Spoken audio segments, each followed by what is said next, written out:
Good morning বন্ধুরা, কেমন আছো তোমরা? আশা করি সকলে অনেক বেশি ভালো আছো। তো ঘুম থেকে উঠে ফ্রেশ হয়ে এই যে চা আর পরোটা বানিয়ে নিয়ে আসলাম। তো এখানে যে মেয়েকে খাইয়ে দিচ্ছি, পাশাপাশি আমিও খেয়ে নেব নাস্তাটা ঝটপট করে। তারপরে টুকিটাকি অনেক কাজ আছে, রান্না বান্নাও করতে হবে। আর সকালবেলা ঘুম থেকে উঠে মাঝে মাঝে মানে এতটা খারাপ লাগে যে নাস্তা বানাতে মন চায় না, তাও নাস্তা বানাতে হয়, কি আর করার। তো মাঝে মাঝে কিনে এনে খাওয়া হয়, আর মাঝে মাঝে বাসায় বানানো হয়। তো আজকে ভাবছিলাম কিনে এনে খাবো, কিন্তু পরে আর পাঁচতলার থেকে নিচে নেমে নাস্তা আনতে মন চায়নি। পরে নাস্তাটা বানিয়ে যে নিয়ে আসলাম, এখন খাচ্ছি। আর চা দিয়ে পরোটা দিয়ে খুব খেতে ভালোই লাগতেছিলো, যেহেতু মাথা ব্যথা ছিল অনেক, প্রচুর পরিমাণে মাথা ব্যথা। কালকে রাতে ঠিক মতন ঘুম হয় নাই। তো মেয়ে অনেক রাত্রেবেলা অনেক বিরক্ত করতেছিল, এই জন্য ঘুমাইতে পারি নাই। তো ঠিক মতন ঘুম না হলে মাথা ব্যথা করে প্রচুর। দেখো, নাস্তা শেষ করে একটু রেস্ট নিতেছি, তারপর রান্না বান্না শুরু করবো দুপুরে। তো আমার মেয়ে হলো মোবাইল দেখছে, তো আমি ওর সাথে সব ভিডিও দেখতেছি। তো কি রান্না করব দুপুরবেলা চিন্তায় আছি। প্রতিদিনই রান্নার ঝামেলা, একদম বিরক্তকর লাগে। মানে সকালে নাস্তা কি বানাইবো, দুপুরে কি রান্না করব, সন্ধ্যায় কি নাস্তা। শুধু খাওয়া, যদি খাওয়া না লাগতো মানে জীবনে সবচেয়ে শান্তি লাগতো। খাওয়া না লাগতো, রান্নাও লাগতো না, রান্না করতে আর ভালো লাগে না। মাঝে মাঝে মন চায় রান্না বান্না শুয়ে একটু রেস্ট নিই। মাঝে মাঝে রান্নার জিনিসটা খুবই প্যারা লাগে। আবার মাঝে মাঝে দেখা যায় যে রান্না করতে গেলে এত ভালো লাগে যে সারাদিন ভরে শুধু রান্নাই করি। তো এখন একটু শুয়ে শুয়ে মোবাইল দেখবো আধা ঘন্টার মতন, তারপরে যাবো দুপুরে রান্না বান্না করতে। তো কাল তো চিংড়ি মাছ আনছিলাম, তো ওইগুলা দেখি মিষ্টি কুমড়া আছে, ওইগুলা দিয়ে ভাজি করবো হয়তো, বা কিছু একটা করবো। তো রান্না করে গেলে বোঝা যাবে। আর সকালে তো চা আর পরোটা খেলাম। তো চলো যাওয়া যাক, রান্না বান্না করবো। কি করছো তুমি? আর ওর হলো প্রচুর ঠান্ডা লাগছে, ওষুধ খাওয়াইতেছি তাও ঠান্ডা ভালো হইতেছে না, নাক দিয়ে প্রচুর হিঙ্গু লাগতেছে। আর কফ কফ আসতেছে, গ্যার গ্যার করে, রাত্রে ঘুমাইতে পারে না। ওর মেন ঠান্ডাটা লাগে হলো গিয়া গরমে ঘাইমা ঘাইমা, মানে রাত্রে দেখা যায় ফ্যান চাললে ওর শরীর ঠান্ডা হয়ে যায়, আবার ফ্যান বন্ধ করে রাখলে ওর শরীর ঘামে। মানে খুব প্যারা। ওর মানে মাথা ঘামবো, বিশেষ করে মাথার গলার নিচটা ঘামবো, যে ঘাইমা ঘাইমা মানে ওর বেশি ঠান্ডা লাগে। এমনি আছে না অনেকে যে পানি পুনি ধরলে ঠান্ডা লাগে, ওর বেশিরভাগ ঘাইমা ঘাইমা ঠান্ডা লাগে। আর সারাদিন খালি পায়ে হাঁটবো টাইসের মধ্যে, কথা তো শোনে না এক ফোটাও। দাঁত বের করছো কেন? আজকে সকালে ঘুম থেকে উঠে এত কান্নাকাটি শুরু হয়ে গেছে, পরে আধা ঘন্টার মতন কুলেছিল। আর মুখ উত্তর দুই নাই, দাঁত ব্রাশ করে নেই, এভাবে নাস্তা খাইছে। তাও খাইছে মানে 2-3 বার একটু খাইছে পরোটা। 9টায় কি শুরু হয়ে যায় খাওয়ার সময়, মোবাইল নেওয়ার ধান্দা, মোবাইল নেওয়ার পরে আর খাওয়া দাওয়া বন্ধ। তারপরে মোবাইলটা যে ধরবো আল্লাহর হস্তে, মোবাইল টিপতেই থাকবো যতক্ষণ মানে রাতটা শান্তি নইবো, ততক্ষণ মোবাইল রাখবো না। আর মোবাইল নিলে তো তাণ্ডব কান্দা কাটি শুরু হয়ে যায়। মোবাইলটা, হ্যাঁ রাখো, তুমি রেখে খেলা করো, আমরা রান্না করতে যাই। না, তো চলেন রান্না করতে যাই। কি কি রান্না করি দেখেন, ভিডিওর সাথেই থাকেন। তো অনেকক্ষণ চিন্তা ভাবনার পরে যে এখানে রুই মাছ বের করছি 4 পিস। রুই মাছ ভাজবো কড়া করে, আর চিংড়ি মাছ দিয়ে মিষ্টি কুমড়া দিয়ে ভাজি করব। তো যেগুলো করলে ঝটপট হয় ওগুলো করবো, কারণ মাথা ব্যথার জন্য একটু মানে দাঁড়িয়ে থাকতে পারতেছি না। আর ঝটপট ভাত আর গরম পানি বসাই দিছি, ভাতটা এদিকে হতে থাক, গরম পানি হওয়ার পরে মেয়েকে গোসলটাও করিয়ে দিব। আর এই দুইটা হতে হতে এদিক দিয়ে আমি কাটাকাটি করে নেব। আর মিষ্টি কুমড়াটা খুবই সুন্দর ছিল, দেখো মিষ্টি কুমড়াটা প্রচুর মিষ্টি ছিল। আর মিষ্টি কুমড়ার বীজগুলো আমি রেখে দিছি।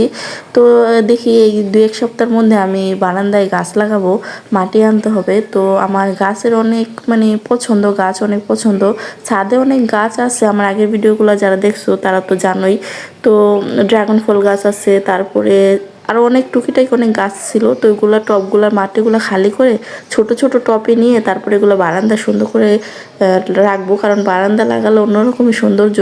আর বারান্দা লাগালে দেখা যায় কি প্রতিদিন দেখা হবে, পানি দেওয়া হবে। আর ছাদে তো প্রতিদিন যাওয়া হয় না, এই জন্য ভাবতেছি যে ছাদের ওই টপের মাটিগুলো এনে ছোট ছোট টপে পরে ট্রান্সফার করে ছোট ছোট টপের ভিতরে সুন্দর সুন্দর গাছ লাগিয়ে দিলে সুন্দর লাগবে। তো দেখি কয়েকদিনের মধ্যে করব হয়তো বা, যেহেতু সামনে রোজা চলে আসছে, তো রোজার আগে এই কাজগুলো করার চেষ্টা করব। আর পাখি আনার ইচ্ছা আছে, তো মেয়ের অনেক পাখি পছন্দ, দেখি পাখিও এনে দেবো ওকে। তো এদিকে দেখো কাজ করতে করতে আমার লাট্টু সোনা এসে পড়ছে। তো কোথা থেকে যেন একটা লাঠি নিয়ে আসতে, ওটা নিয়ে গুদুর গুদুর করতেছে। তো যাই হোক, এই যে দেখো এদিকে আমি এই যে কাটাকাটি করে নিচ্ছি। তো এখানে আমি চিংড়ি মাছ বাছতেছিলাম, আর চিংড়ি মাছ গুঁড়া চিংড়ি মাছ বাছাটা খুবই ঝামেলার। তো আস্তে ধীরে বাছতে হয়। আর এদিকে মেয়ে যেন কোথায় চলে গেলো, তো ওর হাতে একটা লাঠি ছিল, ওই লাঠিটা দিয়ে দুষ্টামি করতেছিল। আবার একটু পর পর আইসা দেখতেছিল ওনার আম্মু কি করে, যে আম্মুর সাথে কথাও বলতেছিল। তো আমার মেয়ে মানে ওর যদি মন ভালো থাকে না, ও ঘন্টার পরে ঘন্টা খেলবে, আবার যখন ওর মন খারাপ থাকবে কোলে উঠে বসে থাকবে। তো বাচ্চারা তো এরকমই হয়। তারপরে ও মানে অন্যান্য বাচ্চার তুলনায় একটু বেশি জ্বালায়। মানে একা থাকে তো, অন্য কেউ তো থাকে না আমাদের সাথে, এজন্য বেশি জ্বালায়। যদি ওর দাদা নানি থাকতো তাহলে হয়তো বা কমই জ্বালাতো। তো যাই হোক, দেখো কথা বলতে বলতে এদিকে আমার কাটাকাটি সব শেষ করে এখানে কড়াইতে দেখো পেঁয়াজ টমেটো কাঁচামরিচ দিয়ে তেল দিয়ে একটু ভাজা ভাজা করে তারপরে চিংড়ি মাছগুলো দিয়ে দিলাম। মিষ্টি কুমড়া ভাজি তো খুবই সহজ, সবাই হয়তো বা জানো। এই যে দেখো, তারপরে একটু মশলাপাতি দিয়ে নাড়াচাড়া করে ভাজা করে নিলে হয়ে যায়। মিষ্টি কুমড়া ভাজি সবথেকে মানে বেশি মজা লাগে যদি বোম্বাই মরিচ দিয়ে করা হয়, তাহলে খেতে খুবই টেস্ট লাগে। তারপরে আবার দেখা যায় যে মিষ্টি কুমড়া ভাজি করার পরে ওটা যদি রেখে দাও, সকালে রুটি বা পরোটা দিয়ে খেতে আমার কাছে তো দুর্দান্ত লাগে। জানি না কার কাছে কেমন লাগে। তো আমি সবসময় মিষ্টি কুমড়া ভাজি করলে একটু বেশি করে করার চেষ্টা করি। তো থাকলে পরে সকালে আমি পরোটা অথবা রুটি দিয়ে খাই। আর আমার না ছোটোবেলায় মানে এরকম ছিল যে আমি মিষ্টি কুমড়া খেতাম না, আর এখন দেখা যায় আমার মিষ্টি কুমড়া লাউ এগুলো মানে খুব পছন্দের সবজির ভিতরে চলে আসছে। আর মিষ্টি কুমড়া আমার আগে ভালো লাগতো না, কারণ এটা একটু মিষ্টি মিষ্টি, আমি ভাবতাম কি তরকারি আবার মিষ্টি হয়, এটা আবার কীভাবে খায়। পরে যখন আমার বিয়ে হয়েছে মানে নিজে নিজে রান্নাবান্না শিখছি, তারপরে রান্নাবান্না করতে করতে পরে দেখি না ভালোই লাগে, সবজিটা খুবই মানে টেস্টি একটা সবজি। তো যাই হোক, এই যে এদিকে আমি রান্না বান্না করতেছি, আর এই যে মিষ্টি কুমড়াটা এই পাশে নিয়ে আসছি, আর ওই পাশে কড়াইতে আমি ভাবতেছি মাছটা ভাজা করে নিই, তাহলে একটু তাড়াতাড়ি হয়ে যাবে। দুই চুলা যেহেতু, তাড়াতাড়ি রান্নাটা করে নিলেই ঝামেলা শেষ। পরে এক চুলা আস্তে আস্তে করতে করতে দেরি হয়ে যায়। আর অনেকটাই মিষ্টি কুমড়ো হয়ে গেছিলো, পুরোটা মিষ্টি কুমড়ো দিয়ে দিয়েছিলাম। তো এই যে দেখো, আর মিষ্টি কুমড়া ভাজি করার সময় প্রচুর পানি ওঠে, তো পানিটা ভালোভাবে শুকিয়ে না নিলে পরে পানসা পানসা লাগে। তো এই জন্য আমি ভালোভাবে নাড়াচাড়া করে একদম শুকাই নিব, তাহলে দেখবে লুকটা কত সুন্দর আসে। পরে নামানোর আগ দিয়ে আমি বেশি করে ধনেপাতা দিয়ে নামিয়ে নিব। আর এদিকে দেখো, এই যে আমি আরেকটা ননস্টিক বসিয়ে এটার ভিতরে তেল দিয়ে দিচ্ছি। তো এটার ভিতরে আমি মাছটা ভাজা করে নিব। আর মাছ ভাজার সময় আমার খুবই ভয় লাগে, তেল এত ছিটে, বাবারে বাবা, আমার তো 2-3 বার হাত পা পুড়ে পুড়ে একদম অবস্থা কাহিল হয়ে গেছিলো।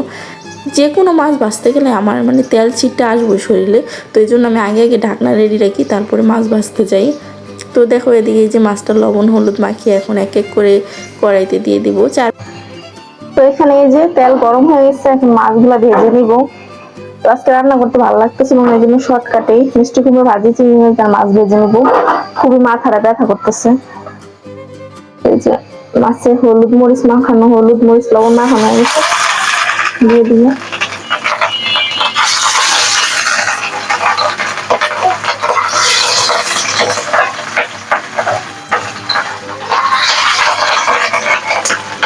তো ঢেকে দিব, অনেক তেল ছিটতেছে। আর এদিকে মিষ্টি কুমড়োটা হয়ে গেছে, ধন্যপাতা দিয়ে নামিয়ে নেব। তো এই যে আমার মাছগুলো দেখো ভাজা হয়ে গেছে, তো আরেকটু কড়া করে ভেজে নিব।